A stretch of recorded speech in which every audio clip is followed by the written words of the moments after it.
नमस्कार, आप देख रहे हैं सी न्यूज भारत। मैं हूं आपके साथ ज्योति अरोड़ा। वक्त हो गया है बुलेटिन का, जिसमें हम जानेंगे कि कहां ट्रक की चपेट में आने से बाइक सवार महिला की घटनास्थल पर हुई दर्दनाक मौत, कहां देशी शराब के ठेकों पर नियमों को ताक पर रखकर भोर से ही शराब के बोतल धड़ल्ले से बिक रही, और कहां बच्चों के विवाद में चले चाकू। इन तमाम खबरों पर करेंगे विस्तार से चर्चा। तो आइए शुरू करते हैं जिलेवार खबरों का सिलसिला। बलिया में स्थित देशी शराब के ठेकों पर नियमों को ताक पर रखकर भोर से शराब की बोतल धड़ल्ले से बिक रही है।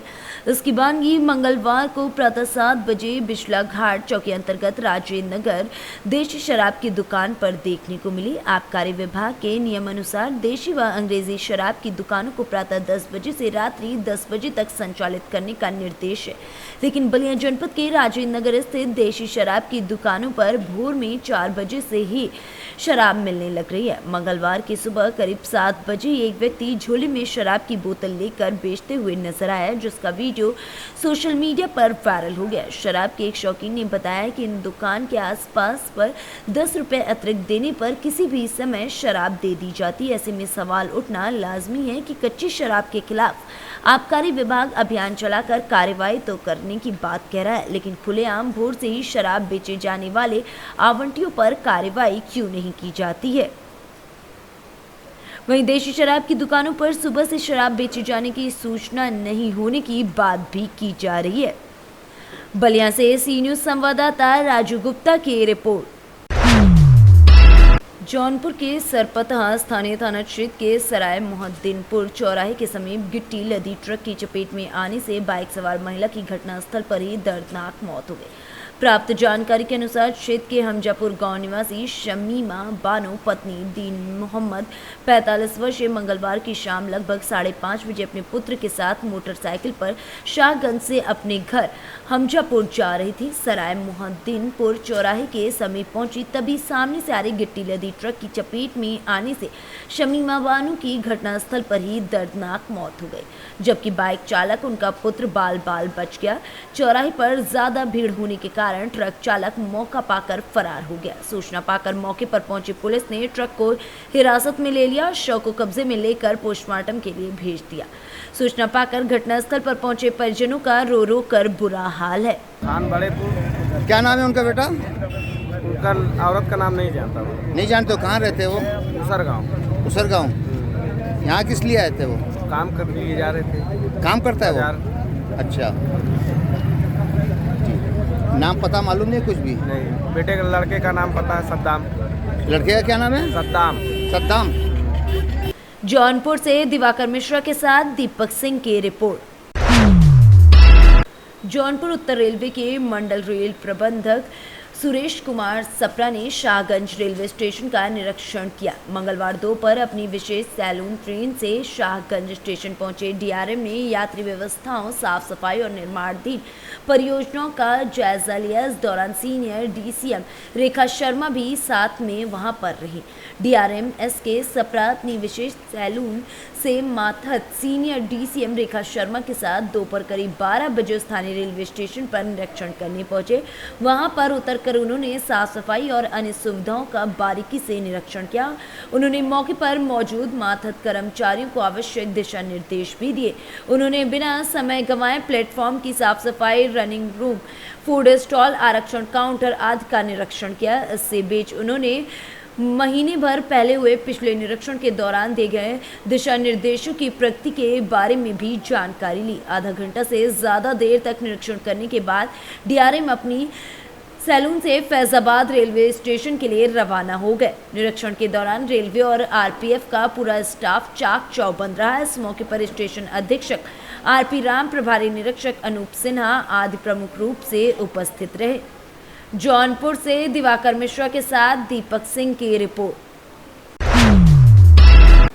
बालूमाथ प्रखंड क्षेत्र के चेताक पंचायत में इन दिनों बिचौलियों की मिली भगत से सरकारी पैसे का बंदरबाट किया जा रहा है। सूत्रों से मिली जानकारी के अनुसार इस पंचायत में 15वें वित्त आयोग मद से 40,000 रुपए की लागत की लाभुक रामविलास यादव का कूप मरम्मत कराया गया है, लेकिन कूप को देखने के बाद साफ जाहिर होता है कि इस विकास योजना में खुल्लम खुल्ला पैसे का बंदर बांट किया गया है और ये तब संभव होता है जब सरकारी कर्मियों की भूमिका भी इसमें शामिल हो। मामले को लेकर जब स्थानीय मुखिया लक्ष्मणी देवी से बात की गई तो वे कहते हुए नजर आए कि इस योजना का भुगतान मेरे पति के देखने के बाद हमारे द्वारा कर दिया गया। हम योजना को निरीक्षक नहीं करते, मेरे पति निरीक्षण करते हैं, उसके बाद मैं अपना हस्ताक्षर कर देती हूँ।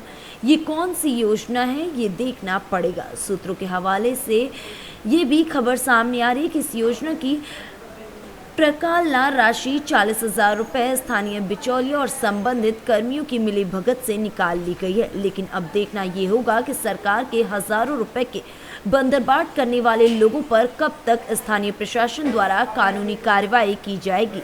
ग्रामीणों ने कहा कि इस पंचायत में निष्पक्ष रूप से विकास योजनाओं की जांच करा दी जाए तो लाखों रुपए के गबन का मामला सामने आएगा और कई दोषी जेल के सलाखों के पीछे होंगे।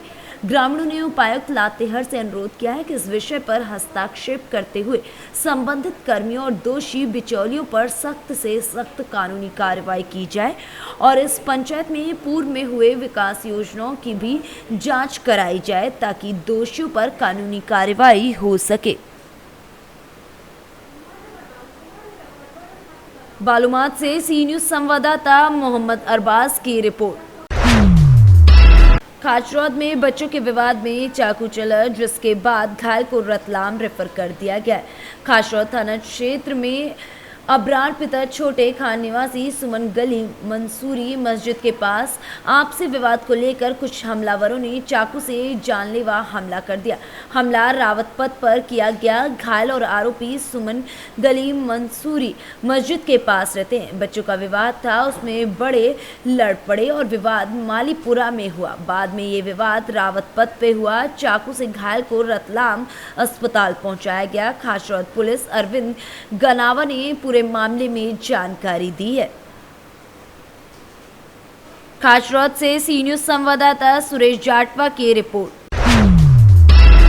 छत्तीसगढ़ के महासमुंद जिले के ग्रामीण इलाकों में जर्जर भवनों में शिक्षा ग्रहण करने नौनिहालों को विवश होकर जाना पड़ रहा है। शाला भवनों के मरम्मत की दिशा में कोई जहमत नहीं उठाई जा रही है। जर्जर शाला भवनों का ताजा मामला ग्राम गुठानी पाली और सिंहबहाल में सामने आया। इन दोनों शालाओं में भवन जर्जर हो चुके हैं। छत से सरिया अलग नजर आ रही, वहीं छत कब भरभरा कर गिर जाए कुछ कहा नहीं जा सकता है। कहाँ पढ़ते हो? मैं गुठानी शासकीय प्राथमिक शाला गुठानी पाली में पढ़ता हूँ। ये आप जहाँ बैठते हो ये बिल्डिंग कैसा है? वो बहुत जर्जरा है और हम बैठते समय हमको बहुत डर लगता है, गिरने की संभावना ज़्यादा हो जाता है। डरते हो बहुत? जी। तो यहीं बैठते हो आप लोग? जी। कितने साल से ऐसा बैठ रहे हो? कम से कम बहुत साल हो गया होगा। कोई नहीं बना रहे? नहीं, कोई तो नहीं आ रहे हैं। आपका नाम और पदनाम? श्रीमती हेमलता नायक मेरा नाम। मेरा पद सहायक शिक्षक स्कूल गुठानी पाली। मैडम यहाँ पे देख रहे हैं कि आपका जो स्कूल बिल्डिंग है काफ़ी जर्जर है। हाँ सर, लिख के दिए हैं, जो व्यवस्था में थे सर अभी लिख के दिए हैं प्रतिवेदन। अभी तो मेरा नया है, सीख रही हूँ सब कैसे देना। ये कितने साल से ऐसा जर्जर है? वो मेरे को नहीं मालूम सर। आपके पहले से है ये? हाँ, अभी तो मेरा पोस्टिंग 14 फरवरी को हुआ है, तब से है। समन्वयक आते हैं यहाँ पे? हाँ सर। उनको भी रिपोर्ट देते होंगे आप हर महीना? हाँ देते हैं सर। जर्जर बिल्डिंग के बारे में? हाँ। तो यहाँ बच्चों को बैठा रहे हैं, रिस्क नहीं लगता आपको, डर नहीं लगता? तो पास होगा तब तो सर, हर साल तो देते होंगे, शायद तक देते रहे होंगे। छत्तीसगढ़ से सी न्यूज़ संवाददाता अजीत यादव की रिपोर्ट। छोटे उदयपुर तहसील के लगामी गांव में रंगपंचमी मेले का आयोजन किया गया था। पूर्व तालुका अध्यक्ष राठवा राजेश भाई वीर सिंह भाई ने रंगपंचमी मेले का आयोजन किया था। आसपास के गांव के लोगों ने उत्साहपूर्वक इसमें प्रतियोगिता में भी भाग लिया। वहीं अधिक गांव के आगेवानों ढोल के साथ वहां पर लोग पहुंचे। ढोल की स्पर्धा में पहला नंबर नवगाम के ढोल से और दूसरा नंबर खोड़वानिया गांव से आया और सभी ढोल वादकों को 1000 का पुरस्कार भी दिया गया।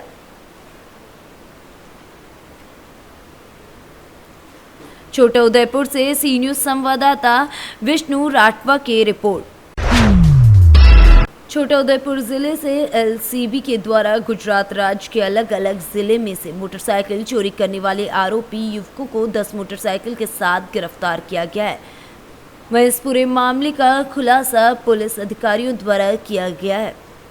गुजरात से सी न्यूज संवाददाता समीर घोरी की रिपोर्ट। पलामू जिले के नीलांबर पीताम्बरपुर प्रखंड अंतर्गत हरथुआ पंचायत के पचमो गांव में रामनवमी पूजा के अवसर पर संस्कृति कार्यक्रम दुगौल में व्यास राजमुड़ी यादव और व्यास प्रेमगिरी के द्वारा मुकाबला किया गया। इस आयोजन के मुख्य अतिथि पांकी विधायक के विधायक प्रतिनिधि लाला प्रसाद यादव के द्वारा कार्यक्रम का फीता काट के उद्घाटन किया गया। वहीं विशिष्ट अतिथि मुखियापति मुस्तकीम मियां और पूर्व मुखिया अरविंद शुक्ला, हरथुआ पंचायत के पंचायत समिति प्रत्याशी अरविंद यादव, कमेटी के अध्यक्ष दिलीप यादव, विकास अनिल, संदीप, पप्पू के अलावा सैकड़ों पंचायतवासी मौजूद रहे। एवं माताएं बहनें बड़े बुजुर्गों को मैं हार्दिक प्रणाम और हार्दिक अभिनंदन करता हूं और नौजवान भाई को भी बहुत हार्दिक अभिनंदन, बच्चे लोग का भी हार्दिक अभिनंदन करता हूं और साथ साथ पूरे हरथुआ पंचायत को गार्जियन बुद्धिजीवी के माताएं बहनों को हार्दिक अभिनंदन करता हूं और करता रहूंगा। सबसे खुशी की बात है कि प्रोग्राम किसी तरह का भी हो उसमें बड़ा और छोटा नहीं होता है, सभी प्रोग्राम बड़ा होता है, अच्छा होता है, उसको अच्छा बनाया जाता है। को शुभ आशीर्वाद और साथ साथ मैं आप लोग को यह कहना चाहता हूं कि इस प्रकार के जो आज सांस्कृतिक कार्यक्रम करने का काम किए हैं, बहुत आप लोग धन्यवाद के पात्र हैं। जो भी इसमें हिस्सा लिए होंगे, जो नाम छूट गया हो जैसे पप्पू यादव जी हैं और लोग हैं, उन सभी को मैं बहुत बहुत धन्यवाद देना चाहता हूं कि आप लोगों ने एक छोटा सा गांव में आप एक अच्छा सांस्कृतिक कार्यक्रम का प्रोग्राम दिया है और इस सांस्कृतिक कार्यक्रम से हम सबों को एक मिलने और जुलने का अवसर प्राप्त होता है और एक भाईचारा बढ़ने का काम होता है। हमसे पहले पूर्व वक्ता का ऐसा वो कह चुके हैं और निश्चित रूप से हम आशा ही नहीं पूर्ण विश्वास दिलाना चाहता हूं आप सबों के बीच में कि अभी हमारे प्रति हमारे नाना और सत्यानंद गिरी जी कह रहे थे, हम कहना चाहूंगा आप लोग से कि अगर कोई रिश्ता में सबसे लोकप्रिय रिश्ता होता है तो वह ससुरारी होता है और यह मेरा ससुरारी है। आप लोग कह रहे हैं, उससे पहले हमने लिखवा चुके हैं माननीय विधायक जी से, मेन रोड से लिखवा कर यहाँ पर लोहरा तक पहले ही लिखा के चला गया है, लेकिन कोरोना काल के चलते जो राज संपत्ति से जो रोड 20-25-30 किलोमीटर विधायक जी को मिलता था वह नहीं मिला, जिसके कारण से न तब तक हमें एकरा में काम लग चुका होता। लेकिन हम यह आशा ही नहीं पूर्ण विश्वास दिलाना चाहता हूँ, वादा करके जाना चाहता हूँ कि माननीय विधायक जी के रीजन में निश्चित रूप से यह रोड कालीकरण होगा। पलामू से सी न्यूज संवाददाता अवध किशोर राय की रिपोर्ट। संगम नगरी प्रयागराज में अपराध की घटनाएं रुकने का नाम नहीं ले रही हैं। लगातार यहां पर पुलिस अपनी कार्रवाई करने में जुटी हुई है, लेकिन दबंगई और गुंडई का मामला भी सामने आ रहा है। कुछ ऐसा ही मामला नैनी बाजार से सामने है, जिसमें एक बॉक्स अलमीरा फर्नीचर व्यापारी की पड़ोस में रहने वाले दबंग किस्म के लोगों ने दुकान में घुसकर उसके साथ मारपीट की। बता दें कि नीरज तिवारी के साथ मारपीट की गई है, जिसमें नीरज तिवारी को चोटें आई हैं।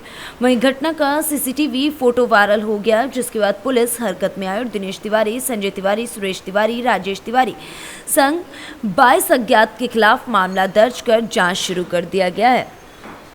क्या घटना घटी है आपके साथ? घटना ये घटी कि हमारे दुकान में जबरदस्ती घुस के इन्होंने मारा पीटा मेरे को, मकान खाली करने का उन्होंने ये धमकी दिया, हमारे जेब से 20,000 रुपये नकद ले लिए और पूरे मोहल्ले बगल में हमारे रहते हैं 60 गार्ड मकान कह रहे खाली कर दो। कौन कौन लोग थे? इस बगल के पड़ोस में रहते हैं सुरेश तिवारी, दिनेश, राजेश, संजय, अर्पित और सचिन, रितेश। ये सब आए कुल्हाड़ी रंभा लेके, फरुआ लेके। हमारे सिटी फुटेज कैमरे लगे हुए हैं चारों तरफ, सब में कैद है। और ये प्रशासन से ये गुजारिश है, यहाँ हमारे प्रशासन नैनी के थाना में 60 गार्ड करके हमारे ऊपर बहुत ये लग रहा है कि कुछ कार्रवाई कर सकते हैं। मैं इनसे गुजारिश चाह रहा हूँ कि इनको जल्द से जल्द कार्रवाई इनके ऊपर करें, इनको अरेस्ट किया जाए। क्या नाम है आपका? नीरज तिवारी नाम है मेरा। प्रयागराज से सी न्यूज संवाददाता मंगला प्रसाद पटेल की रिपोर्ट। फिलहाल इस बुलेटिन में बस इतना ही। आप देखते रहिए सी न्यूज भारत।